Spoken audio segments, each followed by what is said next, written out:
Bienvenue à la Minute Technique. Cette semaine, je vais vous montrer une nouvelle vidéo sur comment faire sauter la défense de mon adversaire en juji, d'accord, pour pouvoir le finaliser à coup sûr, en tout cas avec l'ensemble des vidéos que je vais vous montrer sur les prochaines semaines.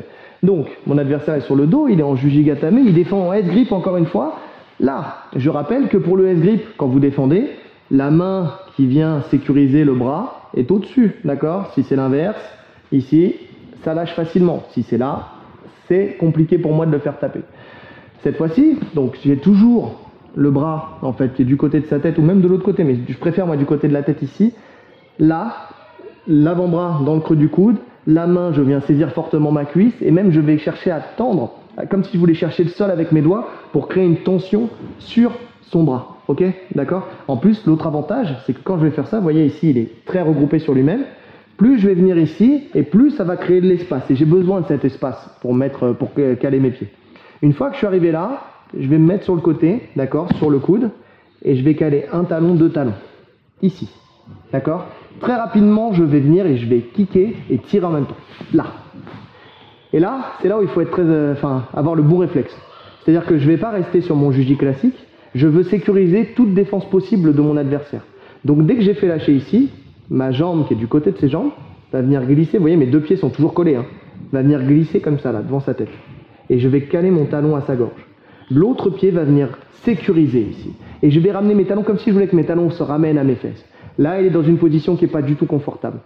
S'il veut fuir, fuit d'un côté, de l'autre. Là, ce n'est plus du tout possible pour lui. Je n'ai plus qu'à créer le maximum d'extension, tenir en batte de baseball son bras, ouais, il a déjà tapé, le pouce à l'opposé du coude, d'accord? C'est-à-dire que si le pouce il est par là, je vais tirer par là, si le pouce il est par là, je vais tirer par ici, si le pouce il est vers le ciel, je vais tirer vers moi. Batte de baseball, je serre fort mes talons, je serre fort mes cuisses, et là je tire. Si je ne serre pas mes cuisses, ici, regardez, ça vient en butée, donc j'aurai plus de mal à le faire taper, il va falloir que je compte. Plus je vais serrer mes cuisses et plus j'aurai de l'espace, et donc du temps pour faire taper. On recommence, deuxième fois, boum, il est en S-grip, ici, je viens, je cherche un maximum d'extension ici, je rentre mes deux talons à l'intérieur, et là je tire et je pousse en même temps, boum. À partir de ce moment-là, tout de suite, mes deux pieds sont toujours collés, là, le talon collé à la gorge, ici je referme le cercle, ici, là, je viens renforcer ma saisie, je serre fort mes cuisses et je ramène mes talons à mes fesses, ok? J'ai plus qu'à venir créer d'abord l'extension, d'accord? Je viens glisser le long de son avant-bras et là en même temps je prends à deux mains le juji. En fait, je veux sécuriser et pouvoir le tourner à ma guise en fonction de ce que je veux faire, d'accord? Ce que je ne pourrais pas faire si je suis là. Là, je ne peux pas le tourner. Donc, je le saisis à deux mains.